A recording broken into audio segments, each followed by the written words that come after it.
Desde la conciencia, vender no tiene nada que ver con vender. Emprender no tiene nada que ver con emprender. Tener negocio no tiene nada que ver con tener negocio. Desde la conciencia, estás ayudando al otro a tener un cambio de conciencia. Si no entiendes esto, sufrirás una y otra vez tu proceso de ventas, tu proceso de emprendimiento. Cuando lo entiendes, todo se aclara, todo se vuelve simple. Cuando conectas con tu propósito superior, de momento el camino se abre para ti. ¿Qué quieres decirme con esto, Marisa? ¿Cómo que vender no tiene que ver con vender? Quédate por aquí, que de eso hablamos en el episodio de hoy. ¡Comenzamos! Bienvenida a Renuncia Feliz Podcast, un espacio donde cada día recibes inspiración y estrategias para simplificar la creación de tu negocio mientras desarrollas la mentalidad empresarial que necesitas para crecerlo. Porque emprender no es suficiente. Renunciar a tu empleo no es suficiente. Esa vida en libertad con la que tú sueñas requiere renunciar a creencias, a hábitos y a sistemas de trabajo que pertenecen al paradigma del empleo. Y eso es una renuncia feliz. Mi nombre es Marisa y te invito a emprender desde la conciencia, a elevar tu frecuencia empresarial y a manifestar el negocio y la vida de tus sueños.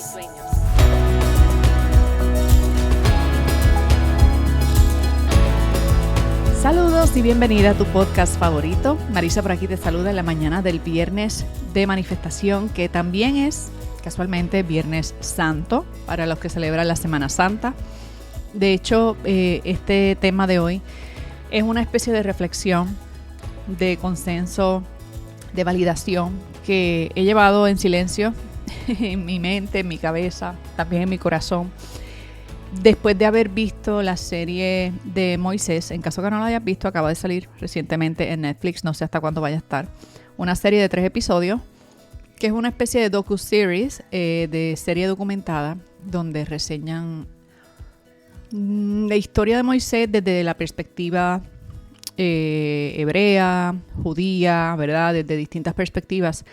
Y llegan a un punto que, aunque ellos aclaran que no es un punto de consenso, pero pues presentan lo que se supondría que pasó, a pesar de que tiene elementos místicos o míticos, que no sabemos, no nos consta, no estábamos allí, no hay evidencia, y siempre nos estamos dejando llevar por lo que alguien contó y por lo que el traductor interpretó y por lo que todo eso ha significado hasta el sol de hoy, pero ciertamente pues se ha mantenido en ciertas áreas, se ha mantenido bastante constante. Hay unos hechos y unos elementos que sí están registrados como históricos y otros están sujetos a la interpretación religiosa que le quieran dar las distintas religiones que surgen o que citan a Moisés. En caso de que no lo sepas, ¿verdad? Esto no es un episodio donde voy a hablar de nada religioso. Simplemente quiero utilizar un elemento histórico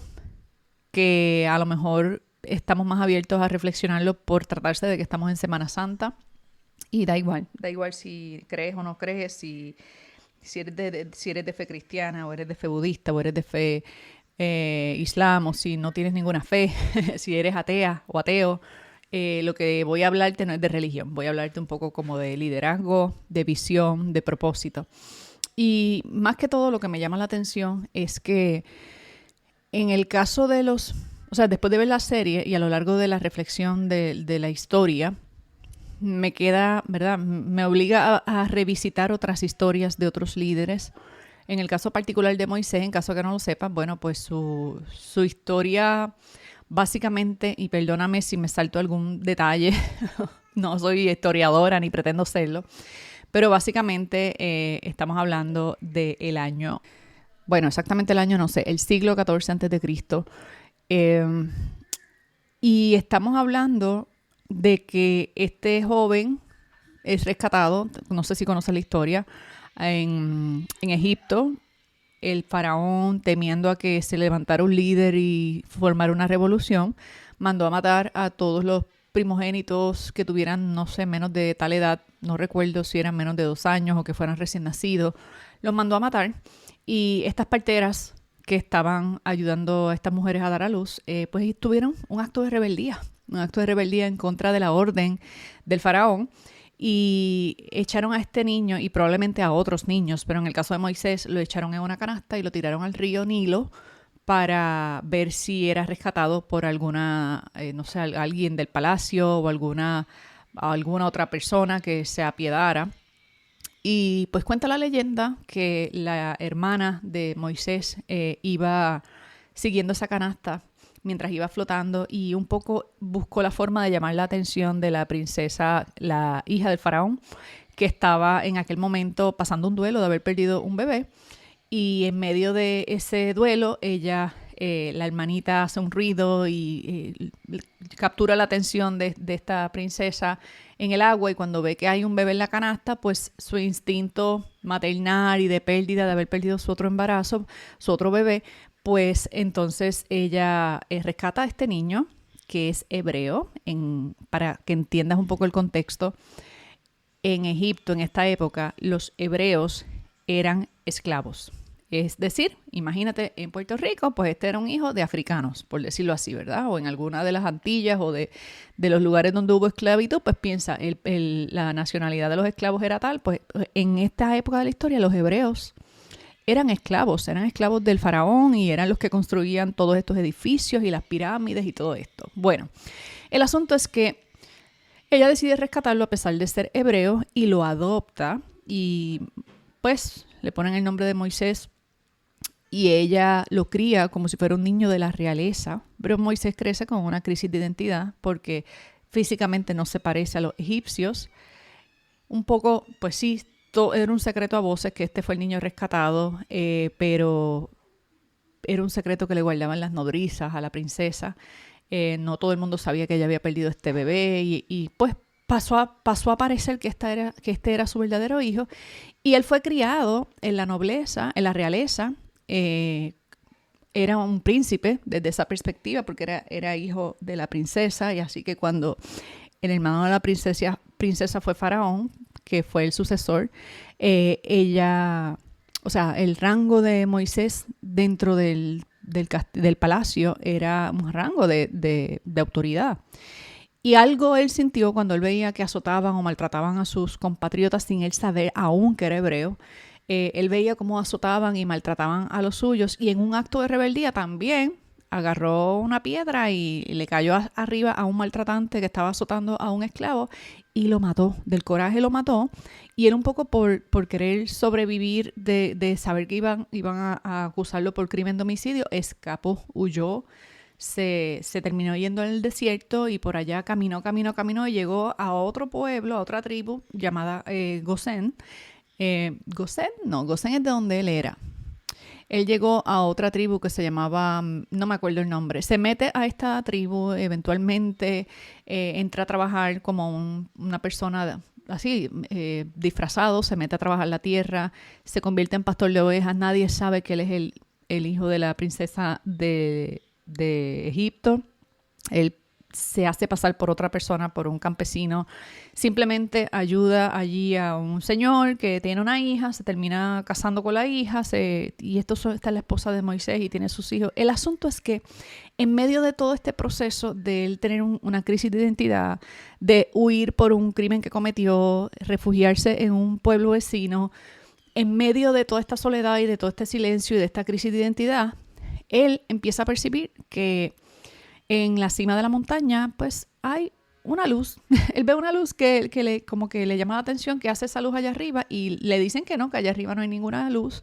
Y bueno, cuenta la leyenda que él subió a ese monte, ese es el famoso monte Sinaí, y allá arriba pues estaba este fuego a través de una planta de zarza, y esta es la famosa escena de la zarza ardiente donde él oye la voz de Dios, bla, bla, bla, bla.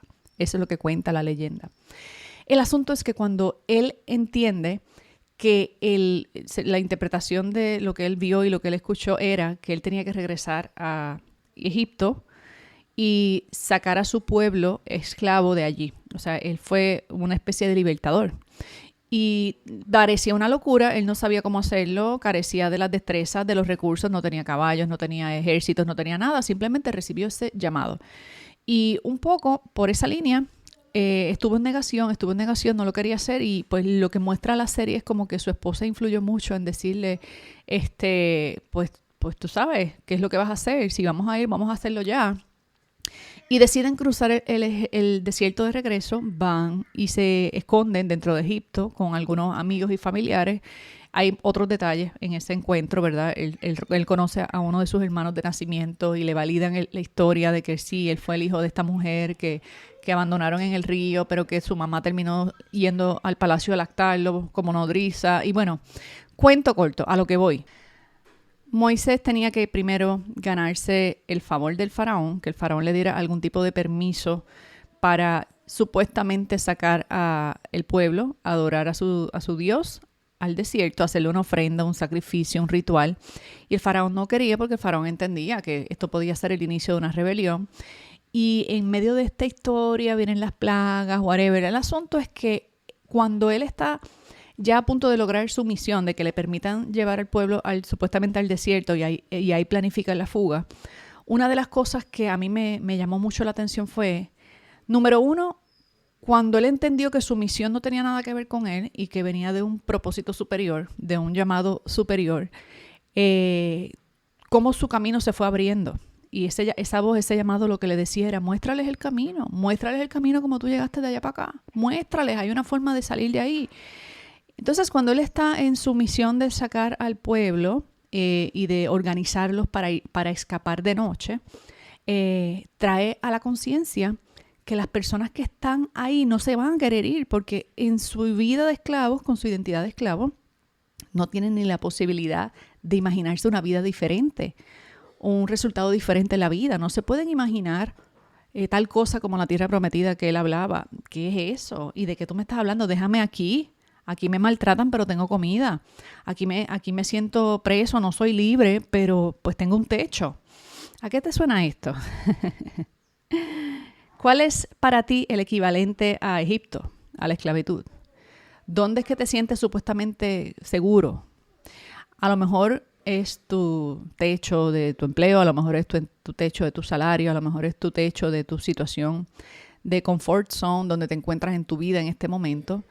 Y quizá hay una persona sirviendo como fue para el pueblo Moisés. A lo mejor tú estás inspirándote en lo que alguien te dice, lo que aprendiste de un libro, a lo mejor es lo que escuchas aquí en este podcast y estás pensando, Marisa habla de que su misión es ayudar a otros a encontrar el camino de libertad. Y un poco yo me identifiqué, resoné muchísimo porque desde que yo comencé este proyecto, ese ha sido mi llamado. Muéstrales el camino, enséñales cómo pasar de allá a acá, enséñales que hay una forma.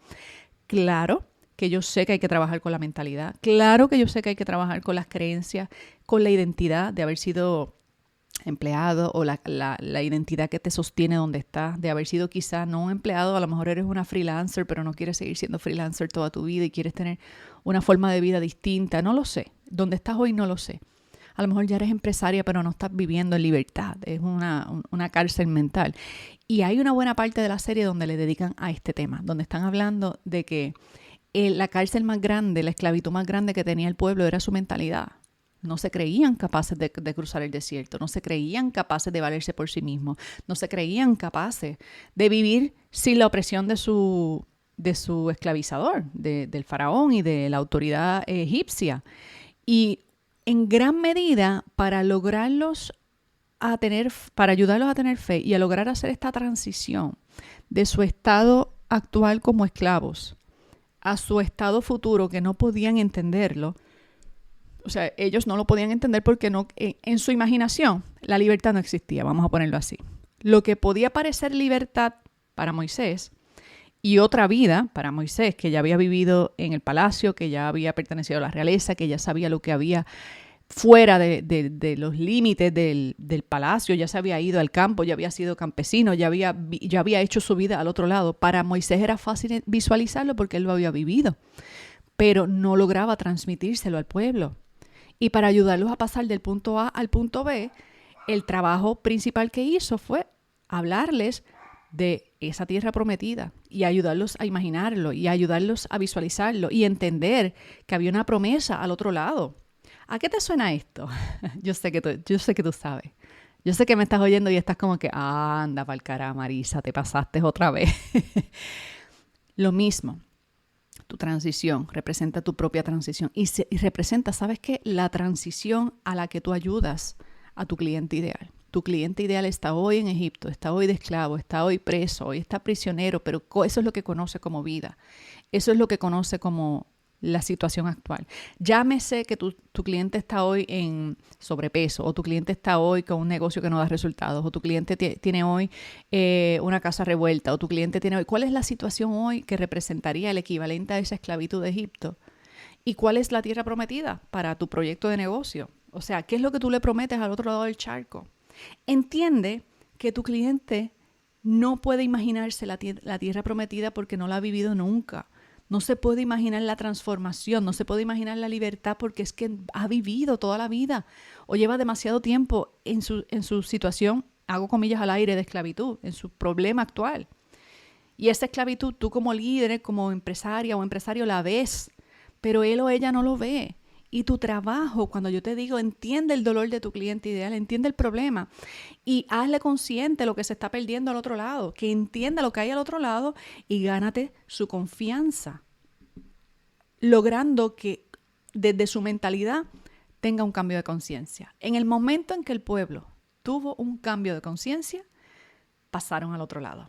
Se atrevieron a pasar con todo y el miedo, con todo y su familia, con todo y sus hijos, con todo y que no sabían ni cómo se iban a alimentar, con todo y que no sabían cómo iban a cruzar al otro lado porque en el medio tenían el Mar Rojo, ¿verdad? No era como que lo iban a saltar y lo iban a volar. Ya de ahí en adelante la historia sigue su curso, pero ¿sabes qué? ¿A quién me recuerda Moisés? Me recuerda mucho a Jesús. Jesús le hablaba de la misma manera a su pueblo. Jesús le hablaba de la misma manera.